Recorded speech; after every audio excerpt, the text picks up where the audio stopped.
Get us started. Welcome to our workshop on Refresh, Lateral Reading and Citational Justice in the Los Rios Library Research Tutorials.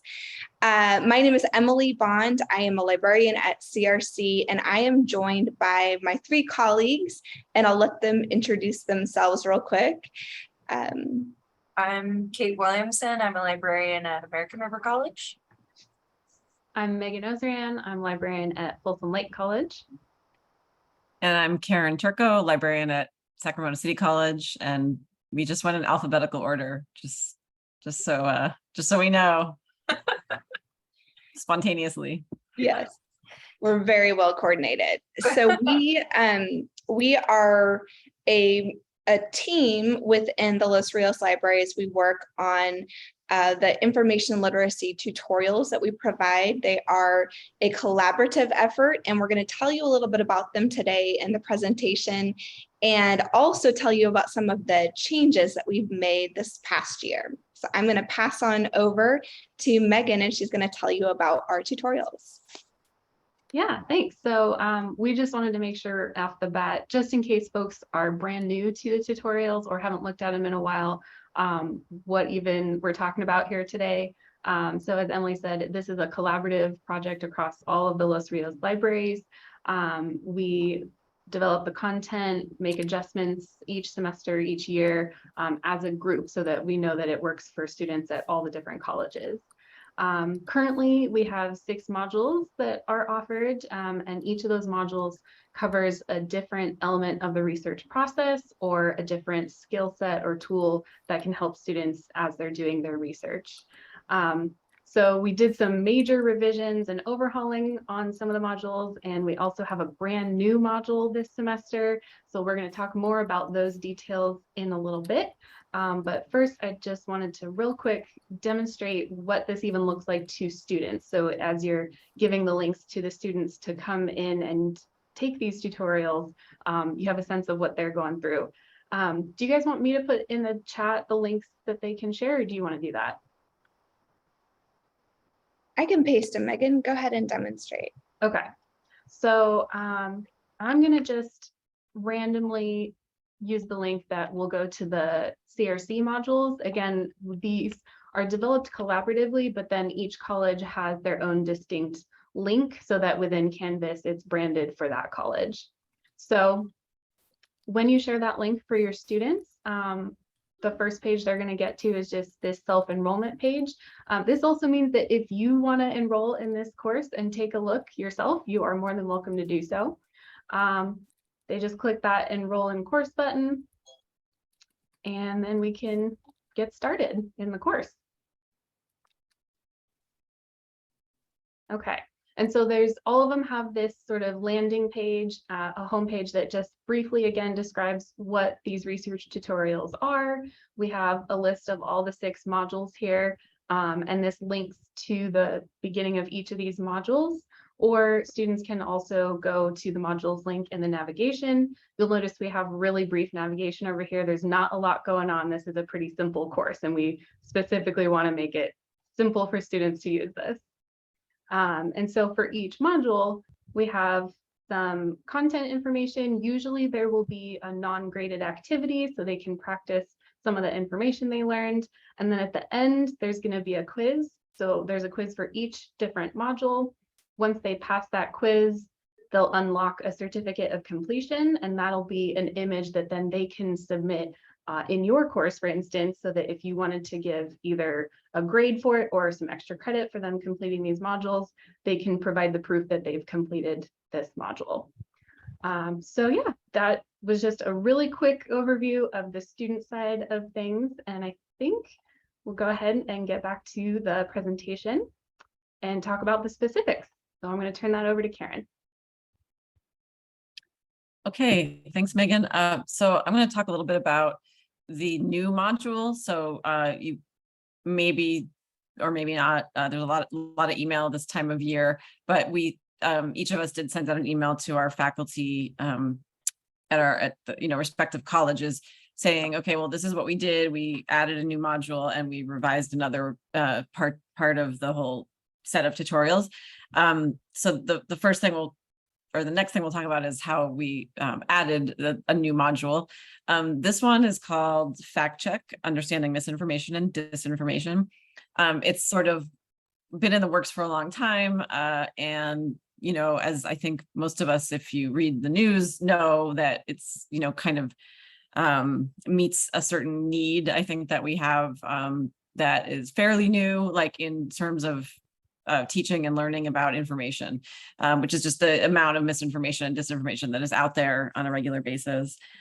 So how this happened was we sort of knew that we needed to do it. I took a sabbatical project, and this was like, I think it was like spring of one of the pandemic years, and started working on it. It basically, I wound up revising and adapting, well, first adapting, and then like we went through a long revision process of an existing tutorial in Canvas Commons, which of course, you know, is a really good way to do things. We try not to reinvent the wheel as librarians, because someone's probably made something. But and so this is from the University of Reno libraries, University of Nevada, Reno. It was really good, you know, tutorial, but we wound up changing a lot of it. And, you know, with the basic, and I'll go through these outcomes so that people, you know, we can sort of read them together. Anyways, we collaboratively, you know, everybody, the librarians here and myself, we edited and like sort of, it took a actually, it went faster than I thought it would, and got it ready for this semester. So this is like, you know, brand new. We're launching it just for fall. The outcomes are differentiate between disinformation and misinformation and understand how these concepts relate to each other, relate to other terms such as fake news and conspiracy theory. Recognize that as disinformation becomes more sophisticated, we must use a variety of methods and tools to evaluate a source.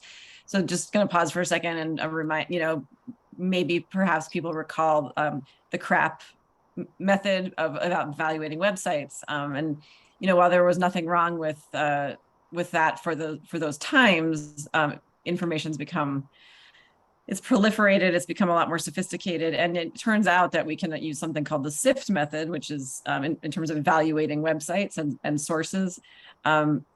We can use the SIFT method to do this. And that is sort of a new thing. And we're going to get into what that is. So so in other words, like instead of using a website to evaluate the same website, right? Like looking, like the CRAP test would go through and you examine all these factors of the website. Now we can actually use the internet to evaluate a website. And that'll make more sense if this is new to you. For some, it might not be new to you because this is kind of spread throughout academia. So let's go to the next slide, please. So we're going to watch a little video, a short video about the SIFT method. The basics, what SIFT stands for is stop, investigate, find better coverage, and then trace the original context.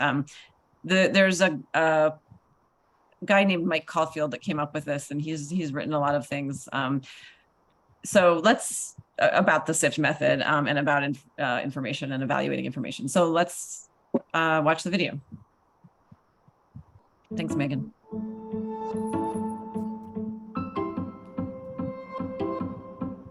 We live in an era of information overabundance. This demands that we be more discerning. Instead of accepting information at face value, we should always ask this one important question: who's behind the information? The Stanford History Education Group conducted a study with Stanford undergraduates, professors from 4 different universities, and professional fact checkers to determine the most effective methods for evaluating digital information. There were dramatic differences in how intelligent people looked at the web. Many smart undergrads and esteemed professors evaluated a site by reading vertically, staying on the site and reading it as if it were a printed document. They focused on the site's look, its aesthetics, graphics, and overall appearance. They were deceived by an official-looking logo or the name of the organization. They attributed importance to the .org in the URL without realizing that .org is an open domain Any individual or group can buy a .org domain without passing a character test or proving they're working for social betterment. They examined scholarly references and research reports without realizing that, unlike an academic journal, on the web, anything goes. Intelligent people equipped with critical thinking skills were often taken in by slick web pages. Professional fact checkers approach the web differently. They understood that on the web, what you see is often not what you get. The web is treacherous territory, and you can't let your eyes deceive you. Landing on an unfamiliar site, they didn't waste precious time engaged in close reading. Instead, they opened new tabs in their browser and read laterally. Rather than spending time on a site like the Employment Policies Institute, they turned to the broader web. They clicked on a New York Times article about the Employment Policies Institute entitled, "Fight Over Minimum Wage Illustrates Web of Industry Ties." They scanned the Wikipedia entry, which describes the Institute as a fiscally conservative think tank particularly aimed towards reducing the minimum wage. Its staff worked for a public affairs firm owned by Richard Berman. A search for Richard Berman leads to a 60 Minutes report which labels Berman as Dr. Evil for his use of nonprofit front groups that advocate on behalf of his corporate clients. Only 40% of bright Stanford students were able to make the link to Berman. 100% of the fact checkers did, often in a fraction of the time. Lateral reading was the reason why. Our research studies have shown that lateral reading can be taught. Students in classes that completed civic online reasoning lessons significantly increased their ability to accurately judge websites compared to a control group. Lateral reading stands in sharp contrast to many methods for teaching digital literacy. These methods focus on long checklists of questions and keep students' eyes on a single site before they've even established that the site is worth their time. Although the basic idea of lateral reading is simple, becoming skilled at it takes practice. Students need to see examples of lateral reading and practice it with a range of sources. They also need to know when they've found a reliable news source or one that's known for conspiracy theories. Lateral reading helps students to find better information online and to become informed and more thoughtful members of society.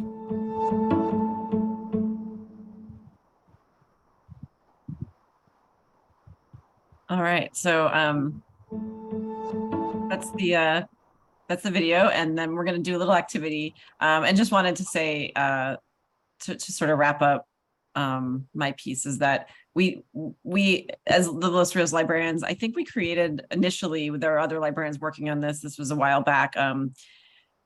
2017, I think, is when we first launched these tutorials, right, that we're talking about. So, of course, this fact check is just one module in these tutorials, but I mean, it just shows us how much things have changed in a short amount of time in terms of, you know, what we, with the sense of urgency, I think we have in terms of teaching ourselves, our students, and our, you know, our family, friends, whoever. This is how you kind of figure out if something is reliable in terms of information. So anyways, that's the new module. And now I'm going to turn it over to Emily to take us to the next thing. Yeah.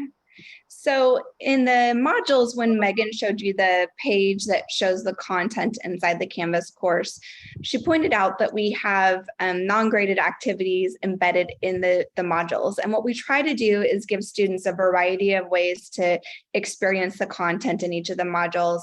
We'll have narrative to read, we'll have graphics or images, videos embedded to watch, and then we also take the students on activities. We'd like you to try it.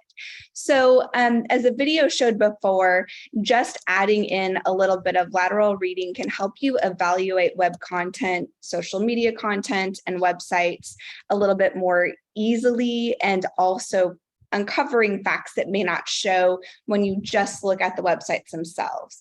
And so we have two websites here. They're showing up on the page, very similar names of organizations, the American Academy of Pediatrics and the American College of Pediatrics.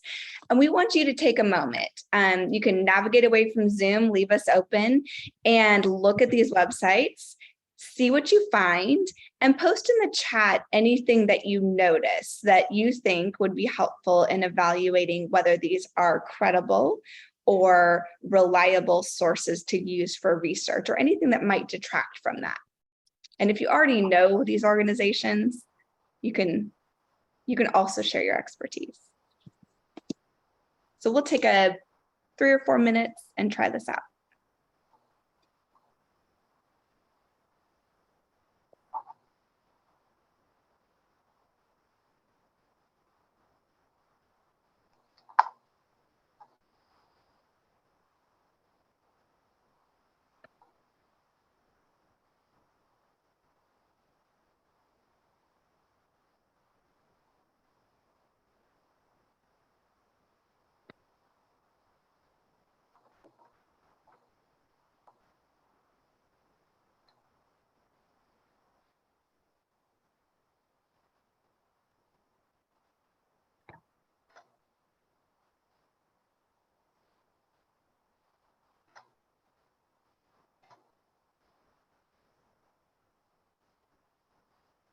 Yes, Amanda, please feel free to post your discoveries, anything that you think is relevant.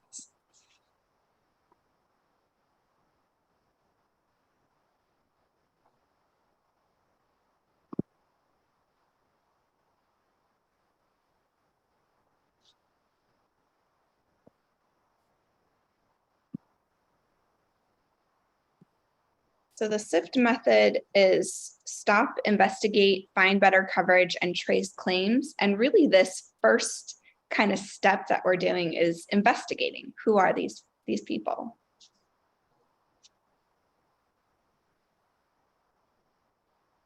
So Robbie's noticing that there's an emphasis on donating and becoming a member for the ACPEDS, so the American College of Pediatrics. American College of Pediatricians is anti-abortion lobbying organization. Thanks, Anne.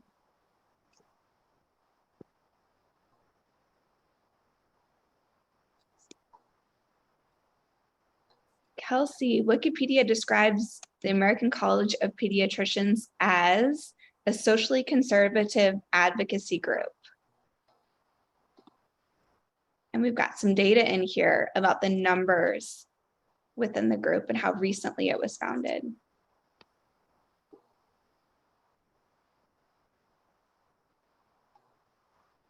And it's kind of a whole other conversation, but Wikipedia is another thing that has changed in the sense where we now use it as a reference and we can be pretty confident about it. We tell students, as librarians, we tell students, none of us really want you to use this to write a paper or like to cite Wikipedia because it's a derivative source, but it's, it's been shown in research studies to be reliable. It's a good reference. And the guy who came up with the SIFT method, he uses Wikipedia to check, it's to cross-check stuff. So I see a lot of really good posts in here. I think we're noticing that we've got once we go past the professional website that looks, quite informative, and we start looking around, we're able to easily dig up some information that makes you question the credibility of the source. And Kelsey's noticing that the American Academy of Pediatrics is also trying to sell things. So I think one of the things that we maybe also an expectation that we have is that for websites that, if you're selling something, that there may be either like an ulterior motive or bias or information that will kind of sway how things are presented on the website. And so that can be something to kind of dig a little bit too. Oh, may I add something? Yeah, go ahead. Well, I know last semester one student was doing research about St. Jude's Hospital. Mhm. St. Jude's Hospital does ask you for donations quite a lot, but their motive is simply to help the hospital and care for the patients, so they don't have to pay. Sure. So the families and children don't have to pay. Yeah. So so we need to try to differentiate between that and politically motivated donations. Like I noticed that the American College of Pediatrics, pretty much right there on the first page, is saying we celebrate the Supreme Court's decision to get rid of Roe versus Wade. Well, that tells you a lot about that organization right there. And if they're asking for donations, it's going to be something different than St. Jude's Hospital. So, and I think that's a good point, and hopefully all of these exercises will help us open conversations with our students, right? So we're not saying that every organization that takes donations is going to be unreliable. And often you'll find that when you start kind of unpacking this with students, they'll see where, you know, the political trail or the corporate backing can really be different than a nonprofit organization that does take donations and then has clear reports of what are done with those donations as well. So thank you everybody for engaging in this activity. I hope you see a little bit of how we're trying to help students challenge some of their own assumptions and then taking them through practice with additional activities. I do see in the chat also about how folks are using the certificates, and we'll also have more time if you have questions as we wrap up our presentation today too. So thank you. And I think we're ready to go on to the next part right here. We debated whether or not to have this slide in here because we thought, oh, we'll have this activity and then we'll talk about it after we complete it. But this activity, what we just did was very similar to one of the non-graded activities in this module. So students looking at the same things. We're first highlighting where our traditional evaluation methods, traditional that we maybe have practiced looking at who, what, where, when, why, or crap test, or domain names or something like that, where they'll kind of be lacking in what we need to add to really dig further on these. All right, so we're gonna go on to our next slide, and Kate's gonna tell you about our revised tutorial. Sorry, I was answering some stuff in the chat. Okay, so we have revised our modules on citing. These revisions really began with professional conversations challenging how we approach citation.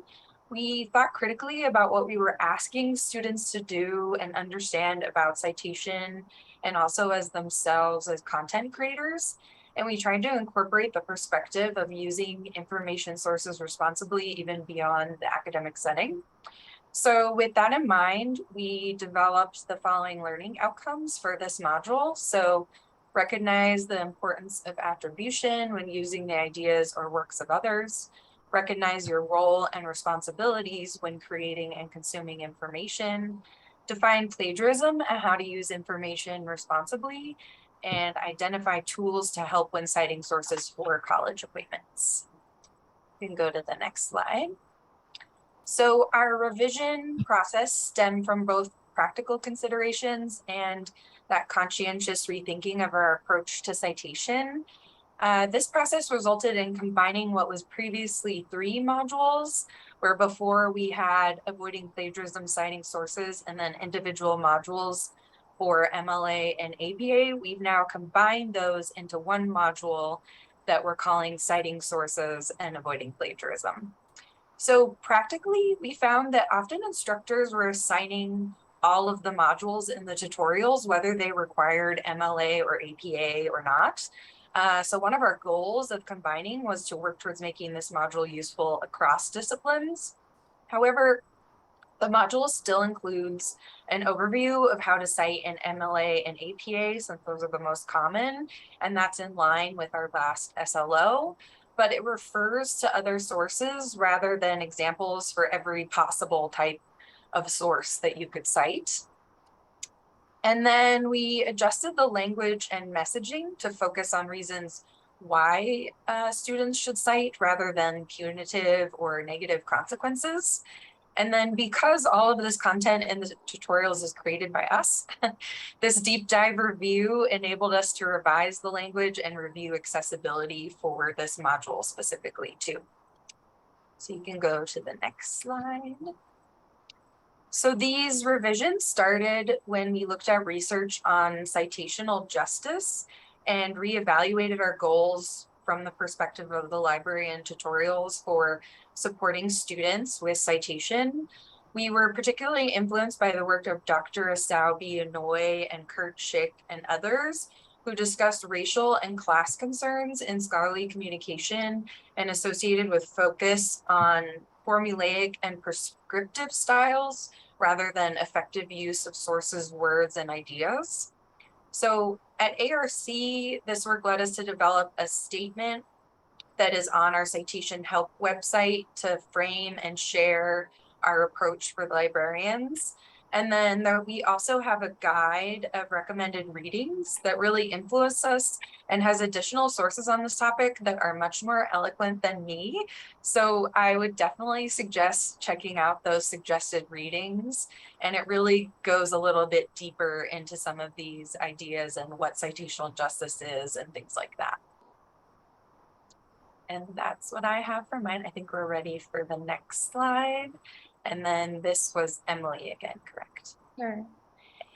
So we've kind of discussed this a little bit as we've gone through the description of the changes that we've made, but we are a group of 4 of us, and we had another member April last year, really work to maintain these tutorials on an ongoing basis and try to ensure that we are achieving the goal of helping students improve their research skills.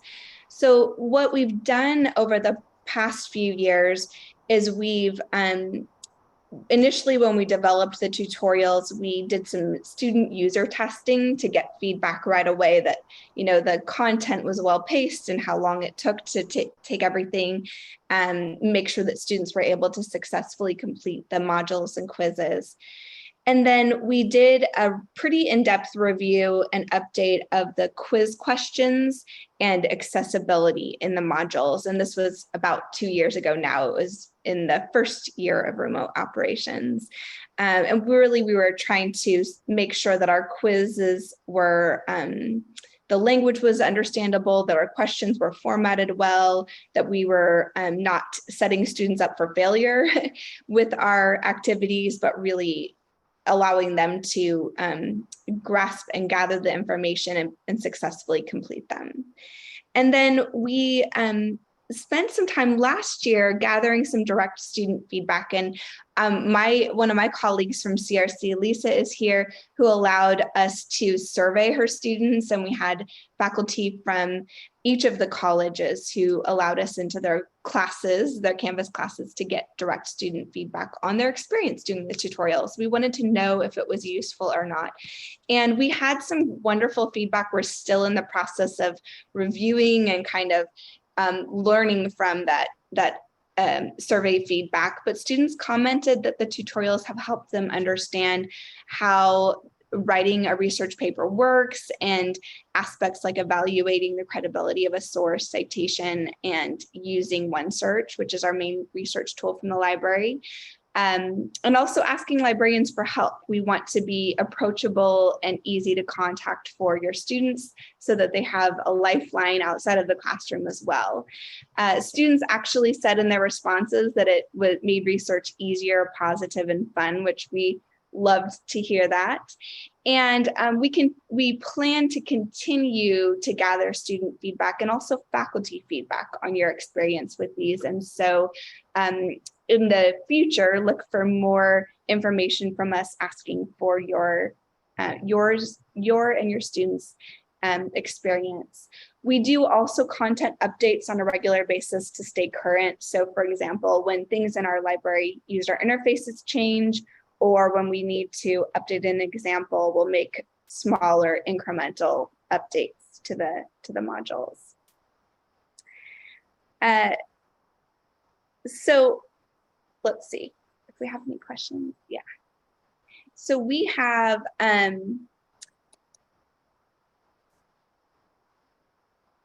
tutorials. Okay, great. So Kate just shared the direct links for registering to the tutorials in your classes. We've kind of gotten close to the end of our presentation, but we wanted to spend some time answering any questions. I know that some have come up in the chat, and also just getting your feedback about the changes if you've had a chance to glance through them. You've got our names on here. Kate shared the direct links into the tutorial courses in Canvas. We also, many of us have links on our website where there's descriptive information. And if you'd like to just kind of look around, you're more than welcome to see those too. We'll share them.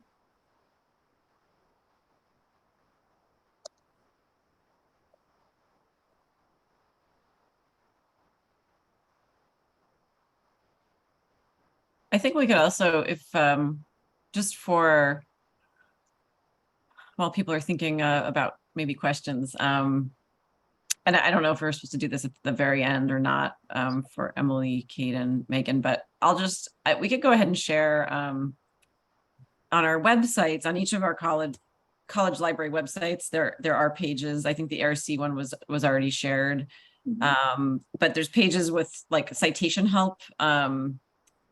Oh, we do have a question. Okay, cool. So we'll post those links just so it's like a few links to other resources where if you're working with citation with your students, you can look at those. There's like an MLA guide, like there's some guides on there, APA and MLA. So, and I think a couple other ones too. And then Alex, thanks. What's your question? Yeah, hi. Thank you for the presentation, all of you. The section on plagiarism was a little bit brief, so I was wondering if maybe you guys can expand on that. I've been having sort of an increased level of plagiarisms in my class, and I'm not sure if that's just due to the pandemic online learning or it's just a general trend. But could you guys address that a little bit more and maybe some techniques of how I can advise my students to avoid that beyond the obvious? Don't copy someone's paper. Sure. So I'll start and then I'll let my colleagues jump in, and also, colleagues here who are faculty, and if you have tips to share as well. The module, when we were talking about the module outcomes and mentioned that we kind of were going back and prioritizing how we wanted to present the information to students, we started by trying to, in that module, help students recognize why we attribute information to others. And also, we tried to give students some practical tips. So for example, one of the sections has techniques for helping yourself, avoid plagiarizing unintentionally, because we know that some students, maybe it's just they weren't organized when they were drafting their paper, or they didn't realize that they had copied and pasted information in and they lost track of where it came from. I know personally, I see students a lot in the library that they're working really hard, but maybe they drafted their first draft and didn't have any of the citation information in, and then now it's a week later and they're working on their next draft and they have lost track of all of it. So then it comes up in a plagiarism check and they're missing quotation marks and they're missing citations and everything that they should have. So in the module, we're trying to help students, one, recognize why we want to attribute the information that we use, what the value of it is, and then also just some practical techniques in addition to citation, but also just in organizing yourself too. So I'll pause and let other people jump in. I am going to put a link in the chat. There's a really great resource from the Columbia Center for Teaching and Learning that's just talking about promoting academic integrity overall in a classroom. And so there's things like making sure the assignments are interesting for students so they actually want to complete them. And so there's like a lot of different ways to tackle this issue.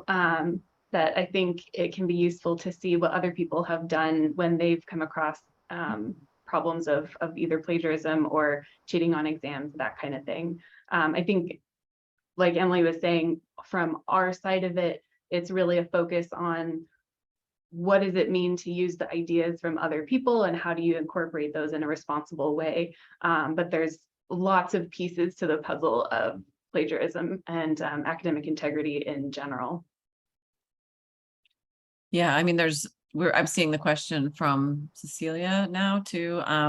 So in terms of unintentional plagiarism, I think I've seen approaches like, basically helping students stay organized. I think that's the main way to avoid unintentional plagiarism. I know a lot of instructors assign annotated bibliographies, like, well before the research papers do. And I think I think that's great because it's sort of, gives students no choice. They have to find and sort of analyze, evaluate sources and understand what those sources are doing. And then they have the citation, right? Because they have to do those in advance of the paper. So there's lots of ways, like Megan said, and different approaches. Now for Cecilia's question, for how to spot intentional plagiarism, I think that's where those like software checker things come into play. And I can't remember where we're at with that as a district. If we used to have something, and I forgot what it was called.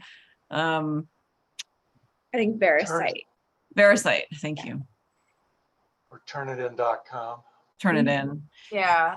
And I think, that we still talk about plagiarism in the module. We still have information on what is paraphrasing, what is, summarizing, all those kinds of things. These are quick overviews. It's one module, so we only can cover so much, but definitely like the research with the citation project and things like that is a move away from, does the student have the comma in the exact right place, or like, did they italicize or not, and are they losing points? And trying to focus more on how they incorporated those sources and how are their information literacy skills coming through in their papers, rather than every little detail about their citations. And the citation project actually did some research that found that a focus on the individual aspects of citation actually takes away from students learning on information literacy, where the students that are able to do that checklist, like maybe they have their citations down perfect because that's what they spent all their time on, but then they're not taking away those lessons of how to pull information from a source and incorporate it into their research paper. So that I think is really kind of a fundamental part, is that we're not the citation police. We want to help students learn about what is plagiarism and how to avoid it, but give them that opportunity in the module to assume that they're not nefarious or trying to cheat, but still establishing, okay, what are the parameters and what should you be aiming for? And how can you make sure you have academic integrity and meet those responsibilities when you're doing your research? And do we still have Vericite? Do we know? And thanks, Kate. That makes a lot of sense. Oh, the other thing I was going to say is lateral reading might also help in determining if someone has got a paper from somewhere else. Yeah. It may be that those questionable phrases in the paper that you're not sure about, maybe try throwing them into Google and see what comes up. But yeah, I think Vericite and Turnitin oh, okay, VeriCite bot Turnitin. So the plagiarism checkers are definitely one way to kind of If it looks, out. yeah, I mean, if you're really thinking like, this is not my student's voice, so to try and help with Cecilia's question, you can Google it. They can, grab a chunk of it and put it in Google, and then or use, that's a pretty serious thing. Like an entire paper is lifted. So yeah, you can use that. That's when those things come in, like the VeriCite and the Turnitin. Those are what those tools are really for students who are buying papers online, or yeah. And the citation project has a word for that too. I think it's called like patch writing, where they're paying others and then patching it in to their papers. But I would say, yes, I think there is an increase of that with online, but it's also, that's always been something that has been happening. I think we're more focused on how we can frame these conversations about not just plagiarism, but citation in general. And even that's why one of our modules is about attribution, because even in my work with OER, open education resources, like we're looking at how, you even in your classroom are using sources and citing those. So it's not just students.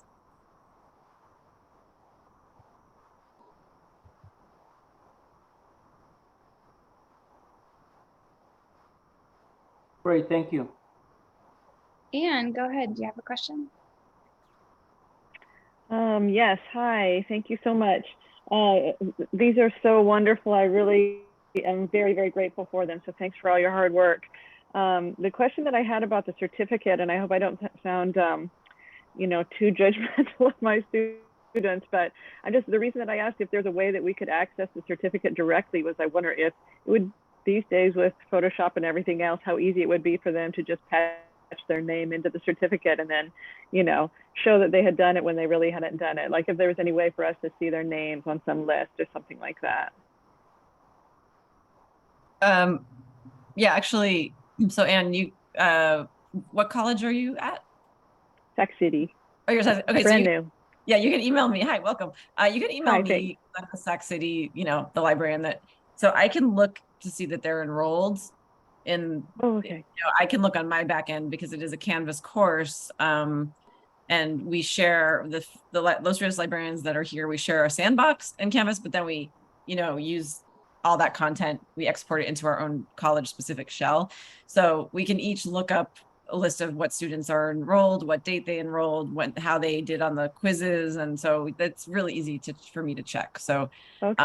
I wouldn't necessarily want to have to go through a long list, not every time. Yeah. But if you have any doubts honestly, these tutorials are not, for most students, it would take, I know for me, it would take me longer to Photoshop something than I'm terrible at Photoshop, even though I've taken a Photoshop class, but they're meant to be like 20, 30 minutes a module. And I think part of the thing to get around students having, no time for, I think plagiarism usually happens when there's like a lot of pressure, there's no time, or, cheating of any kind. So, I think our ideal is that our instructors, our classroom faculty are like considering pretty carefully, like which modules am I assigning and how does that relate to what we're doing this semester? Right. Yeah. So if you want to do all 6, that's great. But if you think as an instructor, like, okay, like pedagogically, I think it's better to just do these 3, or they're just getting started, maybe it's English Writing 300 and they're just, getting introduced to research. Anyways, yeah. Okay, thank you so much. Yeah, you can always email me if you have questions about who's, okay. who's taken what. And you might run across students who have taken the modules in past semesters, and that's also why we wanted you to know that we've been doing some revision. The module certificates will show the date that it was generated for the student. If you feel like it's been, because these have been around for a little while, and in particular, we know that the citing sources module has had the biggest revision. If you want them to do the newer one, that might be something to point out, that it may be acceptable to take an old certificate for some of the other modules, but to ask for a new one on that.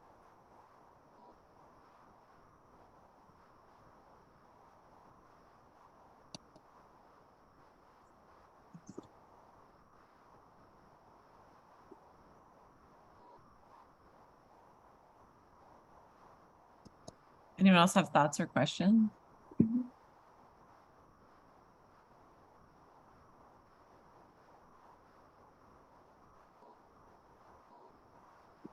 I would also encourage folks to, I think Megan demonstrated enrolling, like if you are looking through them and you have any suggestions, you know, please feel free to share, or even if you see like a typo or something, you know, our eyes have been on it and we're always trying to update them, but we always appreciate direct feedback too.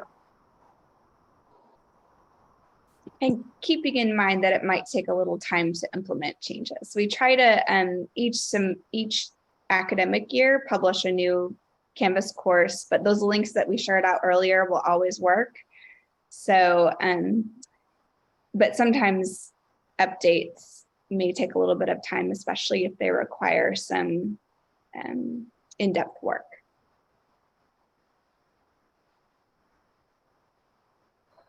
Could I just make a suggestion? Thank you. This is Alex again. I've gotten away from the research paper in my courses, and I teach history courses, because I found that students really don't know how to write the research paper, and it takes me a lot of time that takes away from the material that I need to cover to go over how to write a research paper. So I've been struggling with it for several years with that. So what I've come to the conclusion that I now just assign one journal article that we do in class, and then we dissect it, because they don't know what a journal article is for. It's not just for one statistic, or, you know, there's much more to a journal article. Maybe if you guys could come up with a module that focuses on a journal article, you know, how to read the abstract, what does the introduction tell you, what's the purpose of the article, et cetera, et cetera. I think that would really help me and maybe others as well. That way I wouldn't have to do it, and maybe then I could start focusing on a little bit more research, or have the students do a little bit more research in my classes. Nice. Thank you, Alex. We one thing I'll just note that we do have available for CRC, we've done some research guides. And in particular, I know I've had Naomi here online, and I saw a few other folks that I know use journal articles in different disciplines. And we've done some pages with some breakdown of a journal article and suggestions on how to read them. So maybe we could come up with something that would be useful for your class. So I'll reach out to you, Alex. Thank you. I appreciate it. Thank you. Thanks.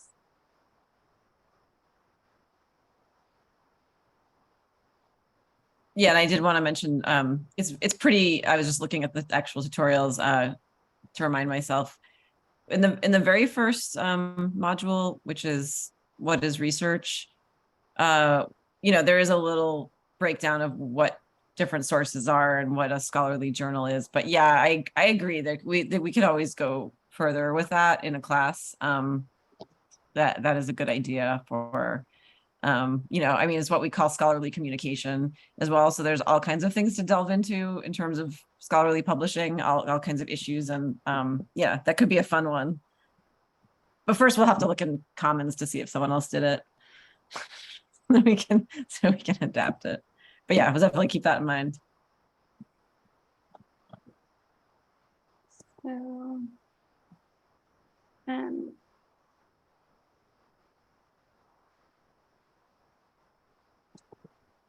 I'll just share a link of. So. Oh, cool. Yeah, I like that. Anatomy of a scholarly article.